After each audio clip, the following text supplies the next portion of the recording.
Okay, welcome everybody. Hello and greetings from Spain. I'm in a different place, and this is episode 9 of Ty's Training, talking with my dad. This is the week of February 17th. I'm Ty, and here as always with my co-host and father and his cat, Theodosia, on the lap there if you're watching the video version. Anyways, that's Mr. C, Tim Andrews, for another look at training and life ahead of Project Himalaya. Mr. C, it must be good to be home. Hello, Thea. She's a cute cat. I call her Bagheera because she looks like Bagheera from the Jungle Book. She's a black cat and a very lovable one. Yep. Making her first guest appearance on our show. How are you? Excellent. I'm doing great. Yep. And I've already forgot, before I forget again, let me remind everybody listening out there, we've seen a great response over these first few episodes that we've released publicly. So please, if you love this show or if you hate it, tell us. But please, if you love it, please share with a friend, family, group chat, whatever, and then do the whole like, subscribe, comment thing. That really helps other people find the show, which is great. We're trying to reach as many people as possible here, and we are excited to be here and bring you another great episode. Great. Okay, well, let's get to it. Let's start with the numbers and any highs and lows for the week.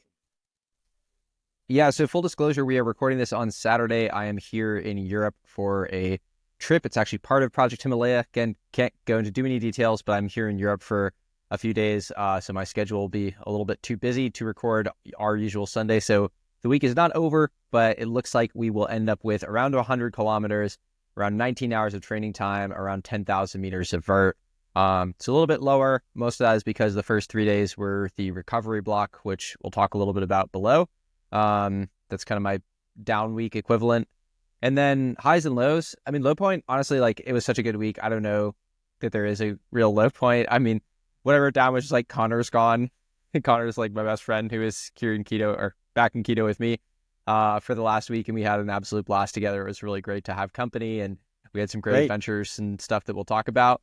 And high point was definitely our trip to Cotopaxi National Park, where Connor and I summited together, and then I went back the next day and set the speed record there, and that was super exciting. It's a really beautiful, special mountain, and yeah, so much to talk about there. So I don't want to spoil it, so let's just dive into everything.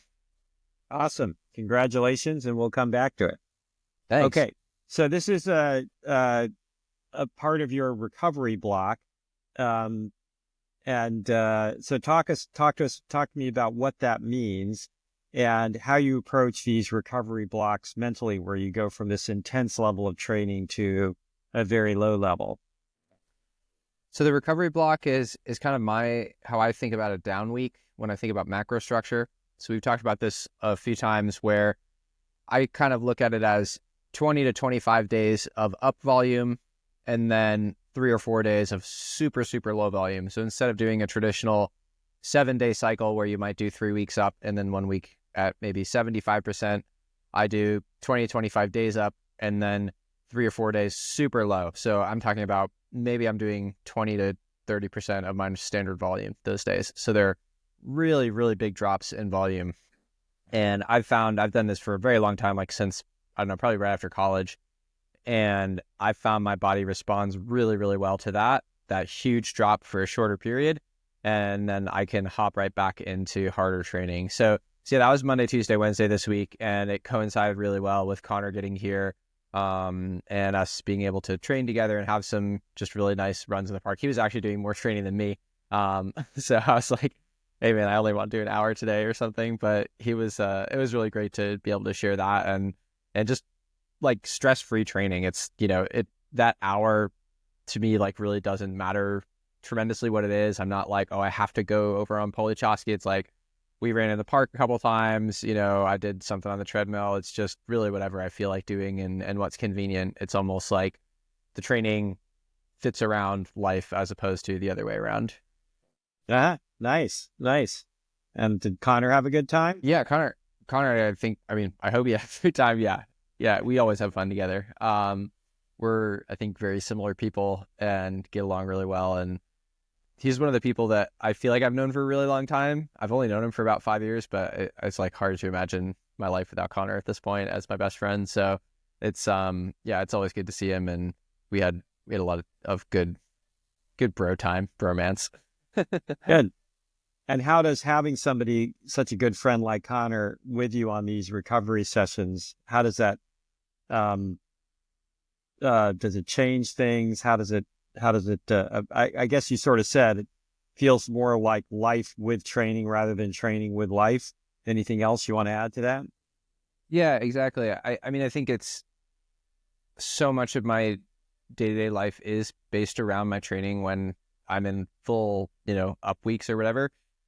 And so just having the opportunity to back away from that is really nice. And having another person there makes it even better because I can really enjoy that time. And it's like, oh, we can go for a walk or go out to a restaurant or like whatever it is, things that I probably normally wouldn't do just because there literally aren't that many hours in the day sometimes. But having those two things overlap is tremendously wonderful. And then being able to transition from that first half of the week being really not much training and just a lot of hanging out to the second half of the week where I was starting to train harder again and higher volume, and having that coincide with this trip to Cotopaxi National Park. Again, that worked out really well. And it's like, because Connor is super fit, like he's my best friend, but he's also a 228 marathoner and also really good at altitude and other, things that we're doing up here. So it ends up working out really well where we can kind of overlap in either zone. Nice. Nice. Yeah. Okay. So I was curious, you're still doing altitude training on the bike with your gas mask or whatever you call it, Yeah. even during this recovery block. So what's the strategy there? I think it's twofold. One is just kind of keeping in touch with that. The idea is really the whole idea with the altitude stuff, well, is twofold. One was to make the, these smaller mountain FKTs that I was going to attempt here in Ecuador, like Cayambe that we talked about a couple weeks ago, and like Cotopaxi this week, to help prepare for those a little bit. And the other is to make the transition for when I actually go to the Himalaya, to Nepal in April, to make that easier. And so I think just keeping in touch with that is important. I knew that I had this trip to Europe coming up, and that was going to be a few days, where I'll basically be at sea level, as well as, those recovery days, I wasn't going up as high on Ruku and stuff. So it was really just, an opportunity to just keep in touch with it. And then also the other thing that we've talked about a bunch of times, both in the context of heat training and altitude training, is the idea of giving your legs a little bit of a break. For me, the recovery blocks are really an opportunity to give my legs a break more than my cardiovascular system. My legs muscularly are usually my limiting factor. So if I'm able to train on the bike at 6,600 meters or on the treadmill at 6,600 meters instead of 3,000 meters, I can effectively, go slower, go easier while working at the same cardiovascular level. And that gives my legs a little bit of a break from the, the pounding of, whatever it was, 16,000 meters over last week or something. Yes. And in terms of community service, I will say I learned something from that because I this week did a sort of a Tabitha, it's called. You know what those are? Where you do 4 minutes on, 4 minutes off, 4 minutes on, 4 minutes off. Very intense. So you're trying, it's VO2 max work. So you're doing 4 minutes at pretty much the highest level you can maintain. Then 3 or 4 minutes of recovery, and you repeat that 3 or 4 times, which, for me, especially at my age, that is hard work. And my legs definitely felt it that day. And then the next day, I took your theory and I did a lower zone 1, zone 2 kind of thing, but I did it with sweatpants and a sweatshirt on. And I was indeed able to get my heart rate up much more easily at a much lower pace on the elliptical. So saved my legs a bit. So definitely a good pro tip there. Yeah, for sure. Okay. Is the altitude stuff sort of like, blood level medications, like high blood pressure medications? So it doesn't matter how you feel, you have to keep taking it every day because you have to keep the level right. So is using the altitude adjustment mask helpful in that sense? And that another reason you use it even during recovery times is you don't want to lose that altitude training that you're getting every time you use it? For sure. I mean, there's not a ton of science about this, so I don't want to like I'll blanket this statement with a huge caveat, which is that all of this is very anecdotal and it's mostly based on my experience. But Okay. that said, I think in my experience, I have found that even spending, 5 or 7 days down low and then coming back, you really feel a pretty significant difference. So I do try to, like I said, just keep in touch with that, and so that you don't have those big, awkward transitions where it feels really uncomfortable all of a sudden, because it is really hard and uncomfortable, and it's really silly to like do a bunch of work for that and then lose it in a week and then have to like kind of start from scratch again. It's easier to maintain it than it is to like let it go and then start again. So it'll be interesting actually to see. I mean, I'm gone for I think 5 nights or something right now, and it'll be interesting to see how much that matters when I go back. I think it's kind of right on the edge of whether it'll really matter. So I'm curious. Yep. Yeah, it makes sense. Any kind of fitness that is adapted physiologically, whether it's weight training or running or altitude training in this matter, you stop doing it, it starts to fade. Just a matter of how long and how much it fades. Yep, Okay, great. exactly. So the big highlight was Cotopaxi. So let's talk Yep. about Cotopaxi. So let's do the backstory first. I remember, in fact, wasn't that the first mountain you climbed, maybe? When you first started getting into mountain climbing way back when, and then it was the first mountain you Yeah. ran. Yeah. So talk to us a little bit about your history and So the backstory there. Cotopaxi and I have a unique history for sure. It was the very first, I would say, real mountain that I summited back in 2008. So I spent a year, not a year, it was like a few months, felt like a year at the time. I spent a few months in Ecuador. It was my very first trip, right after I graduated from high school, in Quito. And as part of that, I decided to go try and climb Cotopaxi. And it was like, at the time, I was like, oh my God, that was the hardest thing I've ever done. But it was also so magical and rewarding, and I loved it. And it was just a crazy experience. And I mean, I was 18 at that point and still really into running, like track and field, like traditional running was really the thing that I cared about and was into. But I was just like, oh, that was really cool. I'd like to do some more of that, but it's kind of hard to balance that with also, running and doing track workouts and all the stuff that you do as like a, collegiate athlete. And so for like many years, it just kind of sat on the back burner as something that I kind of like did for fun in my off season and stuff. It wasn't really like at the forefront. It was just, I like this stuff. I love the mountains. They're really beautiful. I love being up there, but I never thought about it as crossing over. There was no Venn diagram for me with like the competitive side and the mountain side. It was really just the mountain side was for fun and the competitive side was running. That was it.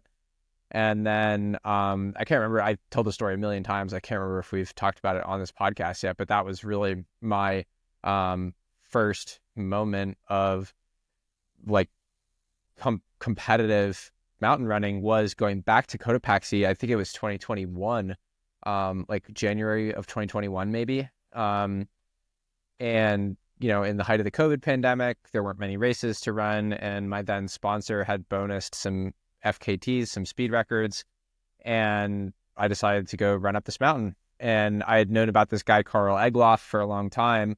I'd known him personally. He was, a good friend of friends, like a lot of close 1 degrees, and he's an Ecuadorian guy. He had the speed record on Cotopaxi, and he also had the speed record on like every other big mountain that matters. Like at that point, it was like Aconcagua, Denali, Kilimanjaro, some stuff in the Himalaya, like everything in the Andes. Like he's just the man. And he had like really raised the bar, because the first guy was Kilian Jornet, who's a generational talent, like probably the most famous trail runner on earth. He had set all these records, and then this guy Carl from Ecuador, who no one's ever heard of, came and broke all of Kilian's records. And everyone was like, oh wow, this guy's really good. And so he, to me, was kind of the gold standard. And so I went to Cotopaxi in 2021, and without like having any idea like what I was doing or any training, went up and soloed the mountain by myself, and I think I tied his time to the minute. It was like an hour 37. It was like, oh cool, great, wow, that went really well. And so I decided, okay, I should probably do some more of that. And 5 years later, here we are, and kind of going back. And the funny thing with that is, then after that, I think I went back and actually broke the record like by a minute. And then Carl went back and broke it by like 30 seconds. And I went back and broke it by like another 30 seconds. And then eventually he went back and broke it by like 8 minutes or something. And then the mountain started erupting. And this was in like 2022 or something. So now it's been like 3 years since he set that record. And I was like, oh man, that's like one of the big ones in Ecuador that Carl still has. And at some point I've got to go back and get that. Because, we just had that kind of ping pong thing going for a while. And he's such a good dude. Like we've trained together and like, I mean, I know his family and stuff. So we had this kind of like fun, like frenemy, like friend rival relationship. And, he's someone who I have like all the respect in the world for, but also because he's so good, like beating his records means a lot to me. I look at him as the best of the best in this kind of stuff. So yeah, it's been on my radar forever. And when I climbed Cayambe like 2 weeks ago, the guides who were with our group were like, oh, the conditions on Cotopaxi are amazing right now. They're super fast. The route's really good. You should go for it. And I was like, okay, well, maybe I'll do that. Like when Connor's here and, the stars just kind of aligned and, that was kind of how everything came together. It really was pretty just things fell into place all at the right time. Great. Okay. And the preparation day that you went up with Connor beforehand seemed really crucial. What did you learn during that day and that summit, that first summit? So the plan was to go with Connor on the first day, and he'd never been to the summit. So we were just going to go together at a kind of relaxed pace and just go to the summit. And that was really going to be my yes or no, decision criteria was on that day. We went with the plan of we'll go to the summit together. And if the conditions are great, then the next day I would go for the record. And if the conditions were bad, then the next day we would go to this town called Baños and get really good Mexican food and soak in some hot springs. Like there was no bad option. We had like planned it out. It's like, okay, if it's not going to happen, we still have a great backup option. It'll be really fun. So anyways, so we get up there and, especially on a glaciated peak and especially Cotopaxi in particular, the route has changed literally because the mountain was erupting like in the last couple of years. So that will change the shape of the glacier. It changes how the route goes up the mountain and stuff.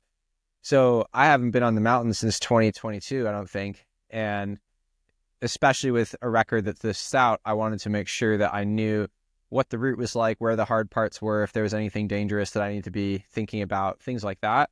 And the route was actually quite different than the last time I climbed it. So I was really glad for that. And it's also an opportunity to scout, just, okay, how are the snow conditions? Have they changed, since the guides were telling me that it was really good a few weeks ago? And what I saw was mostly that the conditions were pretty good. The snow is decent. I would say like B- quality. There were some parts where it was a little bit soft, where it's kind of like beach sand, which is not the best, but otherwise it was pretty good.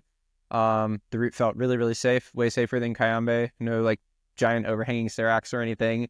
No crevasse danger. So it felt really safe. That part felt really good. And it was really just, okay, like doing the summit twice in 2 days is a little bit aggressive. Like if we had one more day, it would have been really nice to have a rest day in there, but we didn't just because of our travel logistics and stuff. And so, yeah, we just, went up there and had a great time together and then came back down and basically just rested all day and then got up at like 1:45 the next morning and went for it. Okay. All right. So let's talk about the record day and the strategy for planning it. Take us through that. Yeah. So the funny thing is, so it was actually two things that I was trying to do. So Cotopaxi, like a lot of mountains, has two records. So like Aconcagua is the same way, where there's a long record, which is usually from like some aesthetic, obvious, long, faraway start point. It's usually like the entrance to the national park or something like that. And that's what it is for Cotopaxi as well. So there's a long record that starts at the park gate, runs all the way to the summit, and then runs back to the park gate. And then there's also a short record, which is usually from base camp or from, the highest refugio or something to the summit and back. So Cotopaxi has both of those. Carl had both of those records set on different days. So his short record, you just go from the refugio, do your little warm up, and then bang, bang. It's super fast and punchy. And then the long record is, I think it was 5.5 hours or something.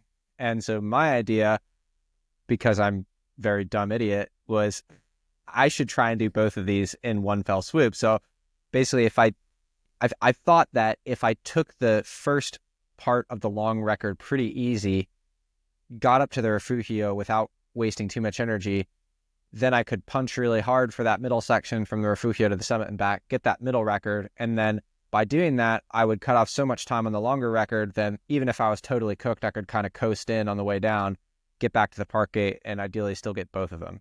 So that was like the kind of ridiculous idea. I knew that like, I was like 99% sure that the long record I could get because that it just felt a lot softer. But the short, like doing the short one, like even fresh, I think I was like, oh man, that one's still pretty hard. And doing it in the middle with like, this extra, like, it was going to take like 2 hours or something of uphill running before you even start that. It's like, oof, that's kind of a hard ask, but I like to challenge myself. So, so that was the plan. The best case scenario was trying to get, a kind of twofer, if you want to call it that. Okay. So you have another thing in common with Dr. Andy Galpin, who I know you do a little bit of work with. And, I just was watching a podcast of his. Actually, it wasn't a podcast. It was more of anyway, he was being asked, sort of what motivates him. He says, well, somebody tells me it's impossible, I'm in. Oh yeah. Yeah. I literally, that's like, it's like one of my like pinned, you don't know what, well, I don't know if how much you're on Instagram, but like if you're on it, you can like pin a post at the top of your feed. So it's like, if someone's new to your profile, they see it. And it's literally that it was like a clip that someone took from an interview where it's like, I was saying pretty much that. It's like, the things, when someone tells me that something is impossible, that is like the number one thing that gets me the most fired up about trying to do it. It's like, it's like the chip on my shoulder. So yeah, this was one where I was like, I don't know if I can do that. So that makes it really exciting to me. Yeah, of course. Yep. Well, I shouldn't say of course, but I guess maybe we're from the same cloth. So yes. Yeah. Anyway, so you mentioned Connor talking about being your companion pony for the first part of this run. So what was that about? And how important was it? Was it really helpful? Yeah. So the route the long route starts, and you're literally just on like a Jeep road for the first like hour or so. It's, you're at the park entrance, and it's a road. It's pretty flat. It's the kind of base of the park. It's still quite high. It's like 3,800 meters, like 12,000, 13,000 feet. But it's a road, like a dirt road, but still a road. And the plan was Connor would run that section with me, again, with the idea of really keeping things chill and under control and calm and fun and friendly and just all these things so that I could set myself up to still have plenty of energy when I got up high and wanted to do the, quicker piece. And the companion pony thing was something he told me about. I'll like link to this article he sent me. It's basically, this is a real thing. You can look this up. At the Kentucky Derby, they have companion ponies who are basically like ponies that are friends of the Kentucky Derby racehorses, and they like just have them like hang out with them like before the start of the big races to like just keep them calm and chill. And Connor's like, I feel like I'm your companion pony right now.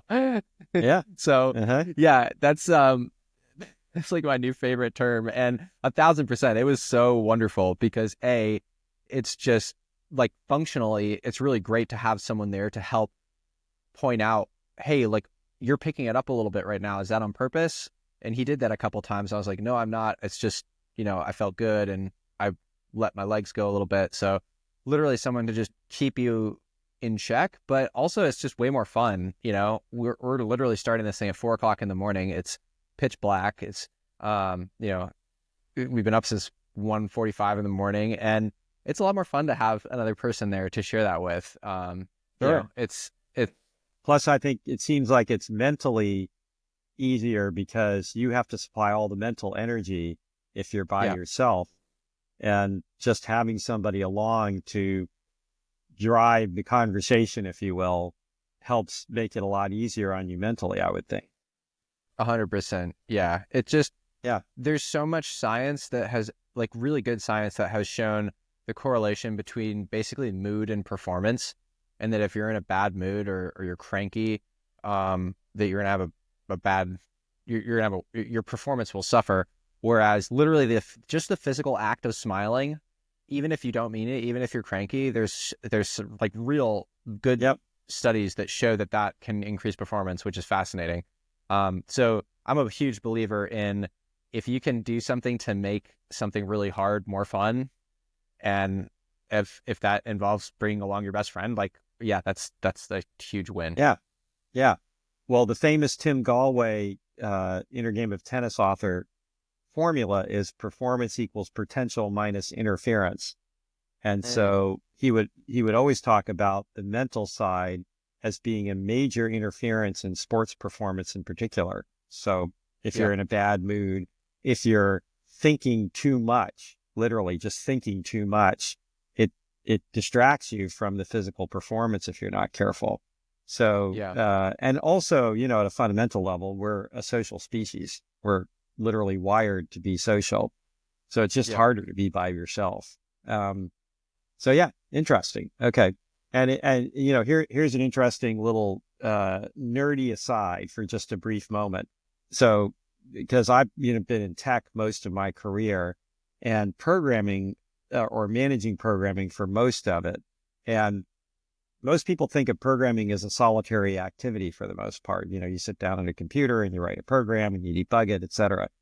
But there was a methodology invented a while back called pair programming, where you literally have two people sit at the terminal and program together, and it has consistently more than doubled the productivity of both programmers. It's still very rarely used because people, managers, especially who don't program, assume that, well, why do I need two people to program one person? But I think it it's evidence again of this effect of you're not carrying the whole conversation yourself, and you're satisfying some of this innate need to be a social creature. So really interesting. Yeah. And apparently it works for ponies too. Um, Yeah. Ponies are social creatures too, I guess. Most are, yeah. Okay. So back to the task at hand, you had some challenges, some equipment challenges in particular. You talked about foggy glasses, your hands got cold, you had to change your shoes and took too long. How do you manage those situations when you're on the mountain and in the middle of a run? So there's some pressure on you at the same time. Connor actually pointed this out to me because we kind of got like a dress rehearsal the day before, and that day I made a lot of the mistakes that I needed to make that day, so that I didn't make them on the day I was trying to do the record, which was great. And one of those Yeah. was I just got way too cold, and like I lost sensation in my hands. I couldn't like do buttons and zippers. It was a big problem, and I also just got really cranky. And part of that I think was just like I hadn't eaten enough. Literally, I was just like hangry. But that Uh-huh. was a really helpful thing to have happen the day before, because Connor was like, "Hey, like you need to figure out how to deal with that headspace so that that you don't run into that same issue tomorrow," because he recognized as well as I did that, and it's exactly what you're saying. You don't want to be. I mean, you don't want to be dealing with gear issues, but if you do, you don't want to be getting all cranky about it, right? Like that's the real issue. It's Yep. about how do I remove the emotion and just look at it as a problem solving thing. And that's exactly what I think went well on the actual FKT day. I think like the glasses, for example, I had the standard glacier glasses that I always wear from Julbo. Full disclosure, they're a sponsor. They're great, but it was just like a really weird weather, and it was like very dense cloud, and so you have really bright white cloud and then really bright white glacier. So it's still really it's very very bright. You want to have sunglasses on, but with the dark sunglasses on, there's also enough moisture in the air that it condenses on the outside of the glasses, and then that freezes. And so now you have like frozen moisture on the outside of your glasses, and then it becomes really blurry. And now you can't see where you're stepping. And that's a really big problem. So I ended Yeah. up actually just taking them off, which is really not a good idea. If you're ever on a glacier at, high altitude, you don't want to do that for more than a few minutes usually, because that's how you go snowblind, and that's really bad. And so I kind of would like have them on the bridge of my nose, and I would just like kind of pop them up and down so I could see, okay, I know exactly where I'm going. And then if it's a big straight section, I can put them on where I don't really need to see, every single footstep or whatever. But it was like not the most fantastic situation. Like in retrospect, I would probably do goggles next time for something like that. It'll work a little bit better. But in the moment, it's Why just, do goggles work better? Because they keep the air out, so they prevent the humidity from getting in? yeah, there's just more surface area too, of the Ah, goggle. okay. Yep. So you have more opportunity for dispersion. And also the goggles that I have are really, really, they do a drastic adjustment of darkness from like literally clear to super dark. So they'll adjust better to the So ambient they're like light. transition, what we call transition Exactly. lenses. Yeah, Uh-huh. the glacier glasses I have are super dark, which is usually really good up there. But in this case, with the like fog frozen over them, they were too dark. I like couldn't see where I was going. So that Yeah. was kind of an issue. Um, and then Yeah. everything else, You need honestly, those little defrost wires. yeah, I know. I need like little windshield wipers. Yeah. Okay. And then shoes, like the shoe stuff went really, really well. What we did was I wore my Prodigio Pros, which are like the Las Sportivas, like super shoe, trail running super shoe. I wore that all the way from the park entrance on the running, like on the road part. And then there's like a, hiking, running climb up to the Refugio. And then even like the first 300 meters plus the above the Refugio, I wore those all the way up there and then changed into my Cyclones, which are my standard, like super light, higher mountain shoe that are waterproof and just a really simple micro spike. And so like that transition was actually totally fine. It was like 45 seconds or something. And then I literally spent like a minute or a minute and a half, just like I could not find my mittens in this backpack. And it was completely my fault. I had put, because I thought it was smart, I have like a beanie, my yellow, baby alpaca wool beanie. I had put them inside the hat because I'm like, oh, if I want my mittens, I'll probably also want this hat. And I was like, well, there's the hat. Where are my mittens? Like I didn't think to Yeah. like open it up and look inside. So I literally lost a minute on a that round trip record, which is a little over an hour, just looking for my stupid mittens. It was totally my own fault, but yeah, what are you gonna Uh-huh. do? So are there any, so there is at least one meta level issue for people in general doing anything like this, even if it's just a road race or a simple trail run, which is, if you can get there and do it at least once before you do it for Yeah, real. I like the phrase you use. You can make the mistakes that time rather than in the exactly. real run. So that's a Yep. big deal. Anything else then in terms of how you handle these kind of situations when you're at them? Try not to get cranky. I guess that's the other one, right? Yeah, trying not to get cranky and just looking at it as like I go into anything and expect there to be problems, and problem solving is part of what makes it interesting to me. Especially really long stuff, and especially Yeah. stuff where you're mixing disciplines like running and mountaineering, for example. You're always just going to have some weird thing that comes up like that. And whether it's something breaks or you don't have something or you make a last minute decision or the weather changes or the route change, like there's always going to be something that comes up. And so you can prepare as much as you want and 100%, like the dress rehearsal, do the stuff the day before or even the week before, that's better. And do all that, make those mistakes then, but then also just be ready and recognize that no matter how well you're prepared, like Mother Nature will always throw something at you. Yeah. And that's part of the fun. That's part of what makes it interesting. And I think that's part of what makes a good competitor is how well you can deal with those things in the moment Yeah. and problem solve. So a little bit of stoicism and Zen philosophy, which is, take Totally. a step back and look at it as an interesting challenge. Try and be as dispassionate as possible to avoid the crankiness and just look at it as a problem solving opportunity. Okay, Mm. great. Okay, so the final 5K you noted was remarkable. You've been running for a long time on a very hard against a very hard record, and then you ran sub 19 at 3,800 meters after already having run a long ways, 4+ hours. So, what was that like, and how does that make you feel in terms of confidence and that kind of stuff? I mean, it's funny because sub 19, like I've run 14:11 or something in the 5K. So it's like on one sense, it's like that's really, really slow and it's not worth bragging about. But on the other, it's like I've done so little like actual running in this buildup. And even like in the fall, I don't even know when the last time was I ran like under 20 minutes in the 5K, honestly, which is like I ran under 20 minutes in high school. So it's like it's not it's not like an elite time, but it's like it's more of an interesting datum of maybe it's kind of like one of those riding a bicycle things. It's just like running fast felt really good that day for some reason. We talked about at the beginning this idea of like, okay, going up easy and then doing the hard part from like the up and down from the Refugio and then just kind of coasting down to finish. But really, I found that when I was coming down the mountain, I felt so good. My legs were just full of running. I fueled really, really well, and I was running way faster than I thought I would. And I just kind of gave myself the mental permission of, okay, I'm going to let myself push a little bit this last, 10 kilometers down the hill and that last flat piece. And I, I was honestly really surprised.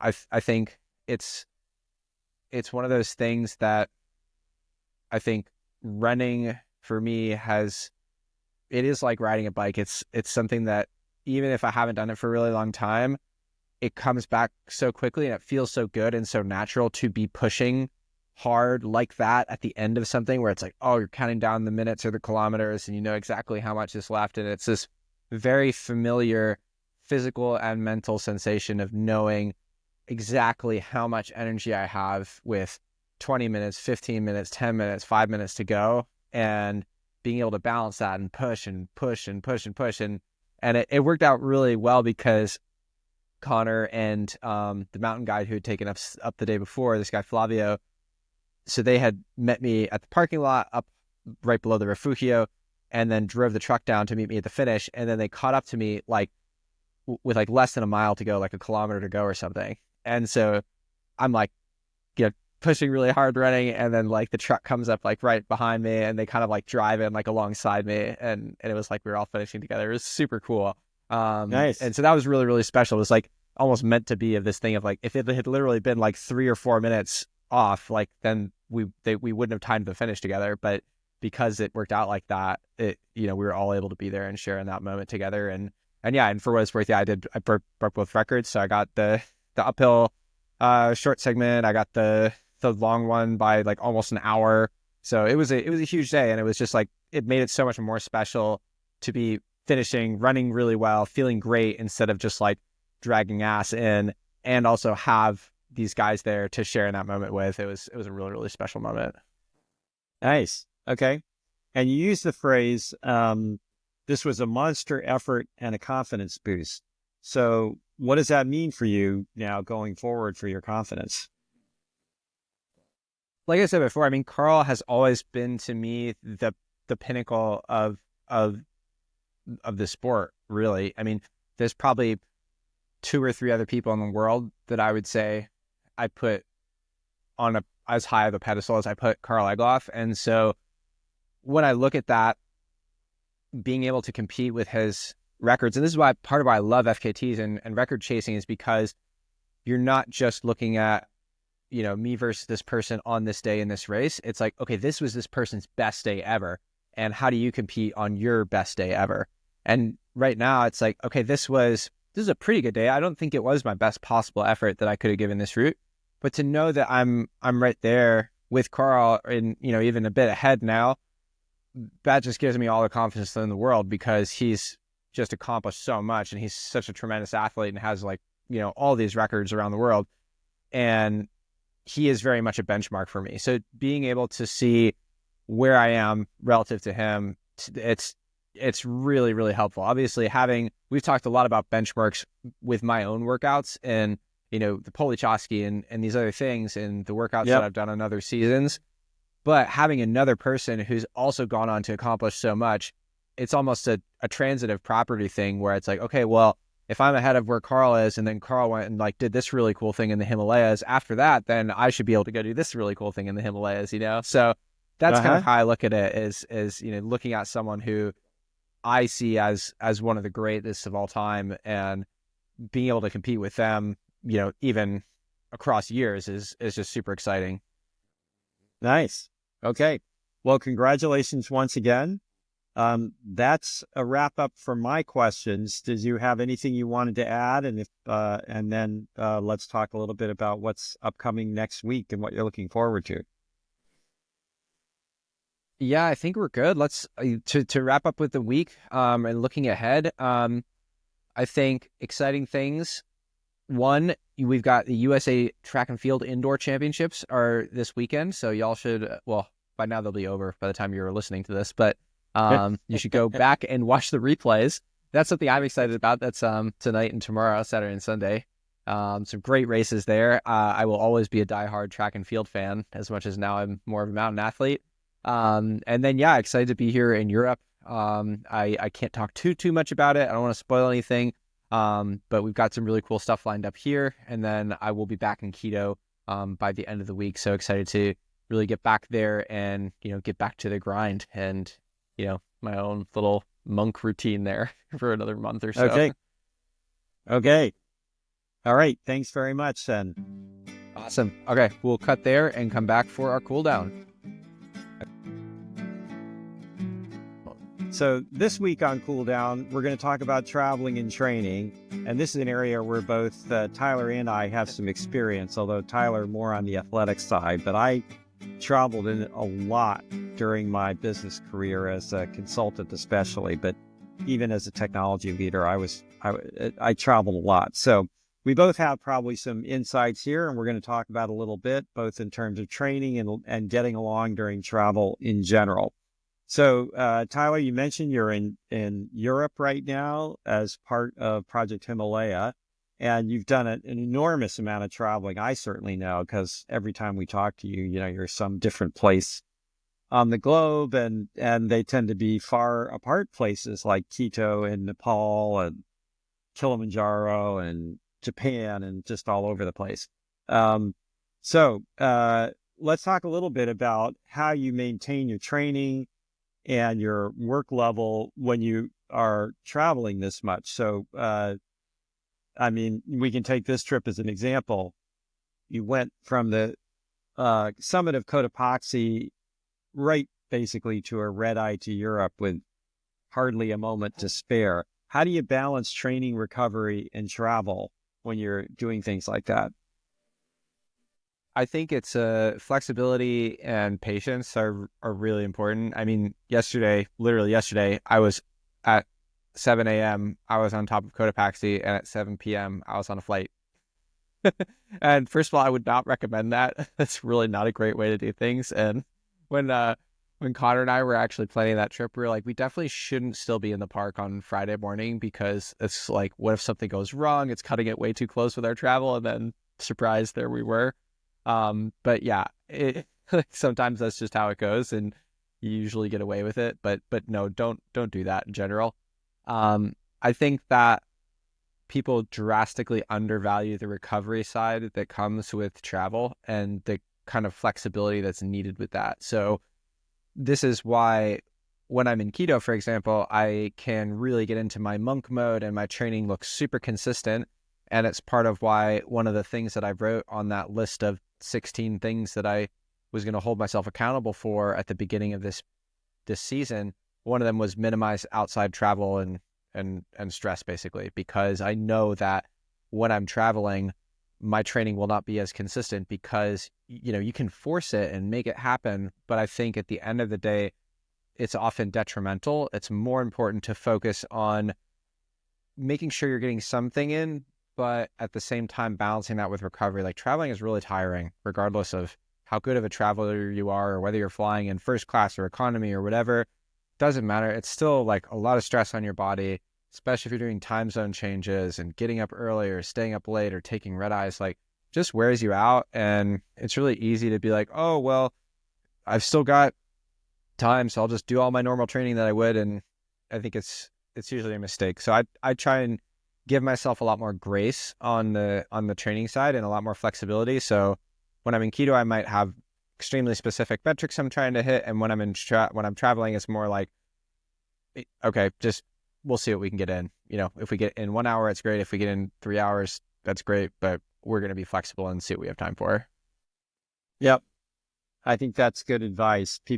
I do think if there's any one thing I would say, it's people just dramatically underestimate the effect of travel on your mind and your body. It takes a lot out of you, and it's gotten mostly worse over the years because more people are traveling. Airlines are getting tougher on perks and everything else, and security just gets tighter and tighter all the time. Yeah. So the combination is it just generally takes longer to do everything. There's more stress involved, and it takes something out of you. So you really have to take that into account. I think the other thing I always think about is think about overall productivity rather than productivity on the day you're traveling. And so, so when I was in business, everybody would, prove their toughness by taking the red eye. I live in the East Coast of the United States. A lot of the tech stuff was happening on the West Coast of the United States, and everybody would take the red eye back from the West Coast to the East Coast, because you effectively save an entire business day because it's a long trip. You're going against the time zone. So you lose a whole day if you don't take the red eye. But the reality is I stopped taking red eyes pretty early because what you discover pretty quickly is, yeah, you get back there, but you're useless for a day and a half because you're completely exhausted. Yeah. And well, it's a little bit different now, but not that much. When I first started traveling, there were no lie flat seats. So you just could not. And I'm a really good sleeper. I mean, I can sleep on planes 2 minutes after I get on them, even in a regular seat. But it's not the same kind of sleep. And it's a 5-hour flight. So you just can't get that much sleep. Yeah, it's like the worst length So flight for I a think red eye. it's better to take the bigger picture and say, okay, I'm better off taking a day flight and taking the extra day. I'm better off, to your point, doing a little less training and not pushing it quite so hard because I'm going to be more competent both mentally and physically overall. Yep. So yeah, I think that's wise words. What do you find the most challenging? What's the hardest thing about travel, and what are the best strategies you have for coping with it? I think for me, it's balancing sleep. I think I really tremendously value sleep as an athlete and as a human being. Like I get really cranky. I know and my brother both function on a lot less sleep, which I'm super jealous of. But I do not function well on not a lot of sleep, and that for me has always been the hardest thing. And so one of the things that I do is I actually exactly what you were just talking about. I almost never book like short red eyes. Like I will pay more money to fly during the day. And it used to be the exact opposite. It used to be what you're saying, where I was like, oh, it's a waste of a day or something. But I would rather now, like Quito is a really good example because the flights out of Quito are usually really short red eyes, like flying across the states. They're like 4 or 5 hour red eyes, or they're 4 or 5 hour flights during the day, and then you kind of lose a whole day. But I would rather nowadays like get up at literally 3 o'clock in the morning and do an hour of training before I leave, and then just fly all day. And right, like I can doze a little bit, I can get some work done on those planes. I don't see it as a lost day at all. I guess that's one of the strategies I've developed is really like recognizing what am I going to do with this time on an airplane. Um, I find that airplanes are a great time to do things like writing, reading, but like important reading. If there's Wi-Fi, like focused work, that kind of thing, because there's just nothing else to do. There's no distraction. There's nowhere else to go. You're stuck there for a few hours. And I actually really enjoy that. I sometimes have really productive writing sessions or other work sessions on airplanes, and going into the flight knowing what am I going to do on this flight? Am I going to sleep, or am I going to work, or am I going to, drink free champagne and watch dumb movies? Like, but knowing that ahead of time and having that planned, like that's kind of how I think about my strategy for air travel is, last night I had a red eye, and when I have a red eye, I literally will I will board as soon as possible, and I will take some sleepy time stuff, some melatonin, some whatever. I'll take like NyQuil sometimes for a long flight, and I will just close my eyes and lie down as soon as I get on the plane. And they'll like, oh, we're taking off. You gotta put your seat straight up or whatever. Okay. And then as soon as we're up in the air, I'm horizontal the whole flight if I can be. So that to me is so important of just taking advantage of every second of that. And then the same thing, if I'm going to work, it's like, okay, if I'm going to work, I'm going to have a bunch of coffee. I'm going to caffeinate myself. I'm going to be really focused. I'm going to have a to-do list, and I'm going to work through my to-do list. And so that way it doesn't feel like the flight is a waste of time. It's not like I'm sitting there bored watching stupid TV shows. Like I have time for that when I'm on the stationary bike. When I'm on the plane, I'm actually trying to do something productive, whether that's working or resting. And it's pretty much going to be one of those two. Yep. Yes, well, Cal Newport would be proud. For those who are interested, you can Google Cal Newport, who wrote a thing called Deep Work. And I agree 100%. a little planning. Yeah, because it is great. The one thing about a plane, and actually, of course, used to be much more so this way than it is now because there was no Wi-Fi on planes. So when you got onto that plane, you were isolated from the world for that period. You were totally isolated. You could do whatever you want. And so I found it some of the most productive work time very consistently. But you have to plan a little bit, make sure you've got the work you want or the book you want to read or whatever it is. But you Yeah. really can get some serious focused work done, especially if the flight is longer than a couple of hours. Um, and I found that quite productive. And it's, again, a testimony to the fact that we're so distracted all the time that it really hurts when you notice, oh, my productivity was so high because I was stuck on this plane for 5 hours. It's like, well, maybe you should like treat yourself to getting stuck on the plane more often, even when you're down in your home office or your work office, and just sort of pretend you're on an airplane. Close that door, turn off the Wi-Fi, and get some work done. Okay. Um, are there specific tools? So if we get tactical, what specific tools, gear, processes, anything that you've got as pro tips to make it easier for the traveler who hasn't had as much experience as you? Yeah, let me answer that, and then I'll kick it back to you because I'm curious to hear your answer as well. And let me divide that into two. We'll talk about gear, and then I'll talk about kind of general tips. So gear wise, I would say two things. One is any kind of like sub container, like packing cubes or stuff sacks or things that you can kind of use to organize your stuff, so that instead of just having like a suitcase full of clothes, you have a suitcase full of bags of clothes. Like to me, that's really, really helpful. For this trip, I'm going to be in a few different climates. Some of them are really cold.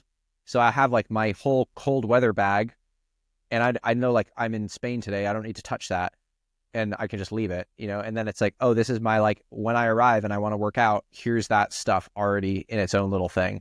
So that's one thing, is just having things in their own little containers inside your suitcase can be really helpful, especially for kind of short trips like this. The other thing that I've found that I kind of just discovered this like in the last year is, so I have like a little tiny drawstring bag, not that tiny. It's I mean, it's big enough to hold my laptop. Um, but what I do with that is I actually put the stuff that I'm going to use on the airplane in that bag. And then I put that bag in my like actual carry-on backpack. So I have, like a bigger backpack that I wear as my carry-on. And then I put this drawstring bag in there so that when I get on the airplane, all I have to do is take out that drawstring bag, and I know it has everything I want for the flight. So, last night I'm basically going to bed. So it's got, my earplugs bag, it's got my toiletry kit. Maybe it's got like an extra layer or something. But if I'm going to be working, okay, it'll have my laptop, it'll have my notebook, it'll have my phone charger, my headphones, all those things. And those will be in there so that I don't have to worry about like digging through my backpack and finding, oh, where is my cell phone charger? Where is my like earbuds case, whatever it is. All that is in this one contained thing. And then I can just stow my backpack away and not have to worry about it during the flight. And so that I found to be really, really helpful as just like ways to keep your stuff kind of organized. And then in terms of overall pro tips, one thing is just staying hydrated is so important when you're flying. Like, it's kind of a cliche, but it's totally true. And I try to do this through both food and liquid. So obviously just drinking a lot of water, whatever it is that you like to drink, not alcohol ideally, because that dehydrates you, but just drinking a lot, but also eating really water dense foods. So like fruits and salads and things like that. I try to do that as much as possible when I'm flying, because you just get so dehydrated on airplanes, especially on really long flights. So that's kind of my pro tip on that side. Oh, and the other thing, this is the last thing I'll say is, this is very runner specific, but you can always tie you can always tie a pair of shoes to your bag. That they almost never give you a hard time about that. And like this trip in particular, I was trying to not check a bag. And so if you're tight on space and you have like your running shoes, just like tie them to the outside of your bag. And then you have a bonus, which is if you have to like gate check your other carry-on, or if your shoes are in your checked bag and God forbid they don't make it. This just happened to Connor last week, and then you don't have to go to the mall at 9 o'clock in the morning on your first day and buy a new pair of running shoes to run in and thing. So like you always have your stuff. So yeah, that's a good one. You can always tie your shoes to the outside of your backpack, and then everyone knows you're a super cool runner guy too because you have shoes dangling from your backpack. Yeah, yeah. I had a friend who even used to put his roller, like a sleeping bag, on his backpack, so he didn't have to pack his roller because they're Nice. big, they're kind of bulky, right?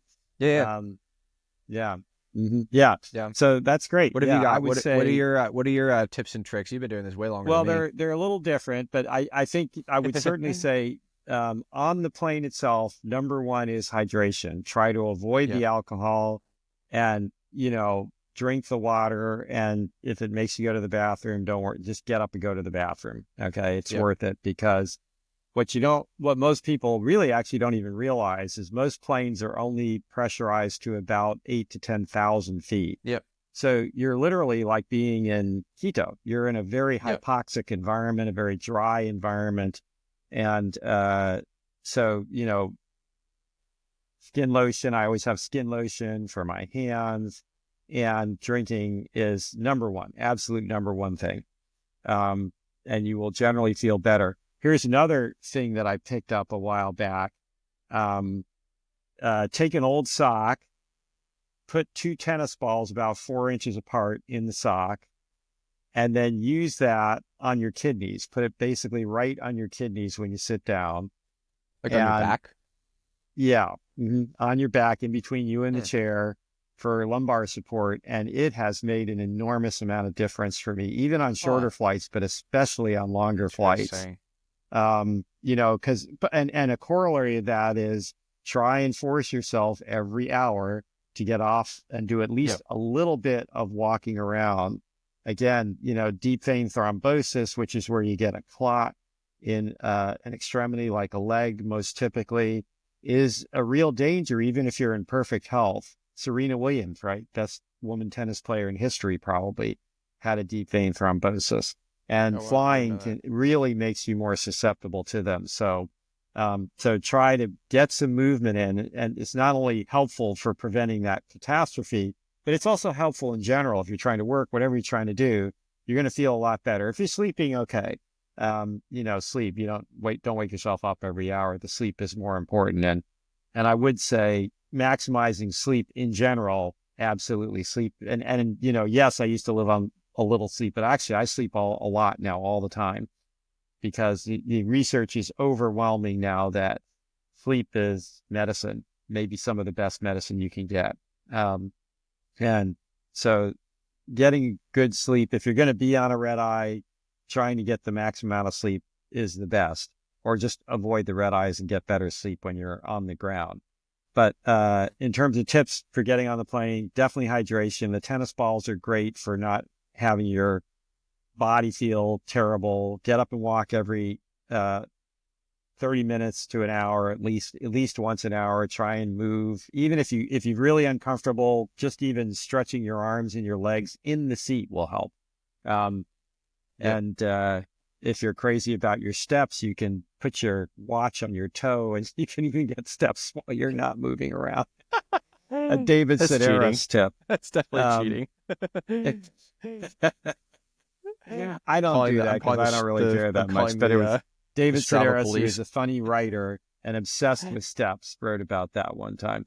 Um, anyway, and then in terms of getting on the plane, yeah, packing cubes are great, not only for organization, but the better ones are good compression packs. And That's it, yeah. compression is good because if I have one other tip, it would be try not to check a bag, because it makes your Yep. life just that much more tiring and complicated. Don't go Yep. crazy, but I used to go for 2-week trips to Europe and not check a bag. But to do that, especially if you're in business, you got to get a lot in that bag.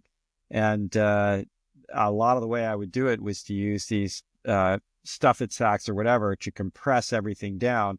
The theory was also was supposed to keep your clothes less wrinkled. I'm not so sure about that part, but it definitely helped you get more into the rollerboard without stressing so much, and use something with wheels.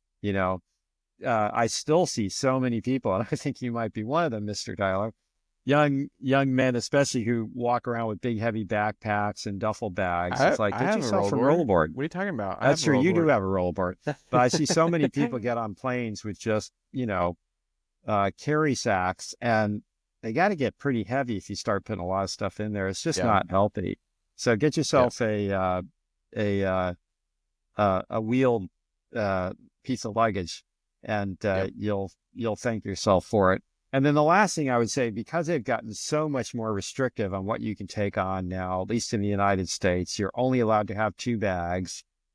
Yeah, as you said, you find little tricks like, oh, I can put I can tie a pair of sneakers on the outside, or I can tie, a lot of people tie headrests, those little, neck Hmm. pillows on the outside. Um, I will tell you the number one thing for me, the nerdiest thing for me, is get yourself a multi-pocketed parka or a vest or something like that. I use Scotty vests. I don't get paid by them or anything, and there are a number of brands that do this, but they have like a million really strong pockets in them. And it's like having literally another bag. I mean, you can get so much stuff in them. It's so And outrageous how much you can put in those things. you can literally put a laptop in some of them. Um, and it helps, because it's, it's a bureaucracy, and they're just not going to bend to the rules. And so you're going to get, it didn't used to be this way. So for me, it was a real adjustment, because you used to be able to take pretty much anything you wanted on board. And then all of a sudden it was like, if you came on with like one little extra teeny thing, it was like, nope, that's got to go in one of those bags. And so for me, the Scotty vest was the answer, because you bet. The other And thing here's that one more tip: they yeah, go never ahead. challenge food bags, which is That's what weird. I was gonna say. Like for some reason, if you have a food bag, it doesn't count. Like so, you could Yeah. have just like a Starbucks bag or like a McDonald's bag. It's like a Yep. paper bag, and it could be Yep. full of your stuff, but no I one's ever I gonna used to do it check, all the and you can just time, walk on with that. all the time, because another pro tip, at least for me, I'm a type 1 diabetic. And so my diet, I mean, everybody's diet, again, should be of some concern to them, because, again, like sleep, diet and sleep, probably the two most important things. Diet, sleep, exercise, those are the big three. And, food service on planes, you're not going to know what it is, right? You have no idea what the actual macronutrient content is. So I tend to just take my own food. And that's what leads to this. So you can go into the airport, and if you have a food that you like, and you can get it there, a salad or fish or whatever, I would buy it before I got on the plane. And that also gives you, now you have another bag, right? You can put whatever you want in that Yep. bag. Of course, the simplest So it is a solution to little, all this those are, bag stuff is just bring less stuff. You don't need that much stuff. Like, yes, obviously, well, if you have that like is another, sports equipment and medical equipment and like whatever it is, like that stuff does take up space. But that's like the first principles issue here is just bring less stuff. that is true. The first thing is bring the minimal amount of stuff. Yep. I have some challenges, both because I like things. I like to have my things with me. So part of it is I'm just narcissistic that way. But I also have to carry a lot of extra stuff because I'm a type 1 diabetic. Yep. I always have Which to is have fair. all the medical equipment with me. And Yep. so that it does take up, it's a little bulky. So that's my excuse, and I'm sticking with it. Fair. But yes, I'm not great at being a minimalist, and it does help if you can be a minimalist. Um, okay. Anyway, so let's go on. So finally, so now you're sort of a nomad. We're sort of your warehouse here, where you keep some stuff. But other than that, you spend more time in keto clearly than anywhere else, but not that much more. And so how do you feel about it at this point? So do you still like running around the world all the time, or would you rather that you had a little less airplane miles in your future? I really enjoy being able to go to a lot of different places. I still love that. I think for me, the thing that's the hardest has been not having like your house is probably the closest thing I have to a home base. And like you said, it's like a warehouse where I come back there and can rearrange my stuff and then go somewhere else. I think having a home, like a place in Quito, for example, which I kind of have now, that feels, having places that feel like home where I can then branch out and go to other places, that seems a lot more enjoyable than the last 3 or 4 years, where it's literally just been like point A, point B, point C, point D, point E, point F. And then every once in a while I'd pop back to your house because I'd need to get new shoes or something. And then see you guys, obviously. But yeah, I think to me, that's the most exhausting thing, is when it's like every week you're packing up and going somewhere else. And you have to literally pack up every single thing that you have with you. And especially if you're doing air travel and go through airports and stuff, like that's the thing that I really am not crazy about. Or even like little trips like this, where it's a lot of travel for a very short amount of time in a place, like that's not my favorite thing. But I think still the idea of being in a bunch of different places, seeing different parts of the world, having literally different communities where I feel I have people that I love and know and trust there, that is really special. That I can come to Massachusetts and I have you guys and other family and Connor, and then I can come to Quito and I have, Greg and the brewery guys and my other friends in Quito, and I can go to Nepal and I have Dawa and people that I'm starting to get to know there as well. And that feels really special, and I love that. So I wouldn't trade that for anything, but I do think, yeah, having a home base and having those places where I'm spending more time and can feel a little bit more settled down, that feels really, really wonderful. Great. Well, Yeah. we're glad to have you anytime you want to stop through, and the pictures you thank you. send are wonderful. So we enjoy your travels great. vicariously. Okay. Excellent. Anything else that we've not mentioned that you want to get in for public service? I think we're good. We've talked a lot about travel. I know this is mostly a Yep. running podcast, so we'll leave it there. But if you guys have Yep. travel questions, feel free to reach out. I'm always happy to nerd about this stuff as well. Excellent. Okay. All right. Well, I will read us out. That's all for this week. Thanks, everybody. Please, again, like I said at the top of the show, share this episode with your friends and family. Spice up the old group chat. And also, please do the whole like, comment, subscribe. You can do that on YouTube, Substack, whatever podcasting app you use. And yeah, if you love it or hate it, please send us feedback. We would love that. Any questions, comments, concerns, hopes, dreams, you can send those to me, ty@chosky.run, or DM me, Tyler C. Andrews, on Instagram. Remember, you can also read the full unedited training logs on Substack. That's tylercandrews.substack.com, or on my blog at tylercandrews.com. Ty's Training is a Chosky Media production and brought to you by Chosky Endurance Collective, the world's leader in online coaching, travel, and community for endurance athletes. Thanks for listening, everybody, and we'll see you next week. Ciao.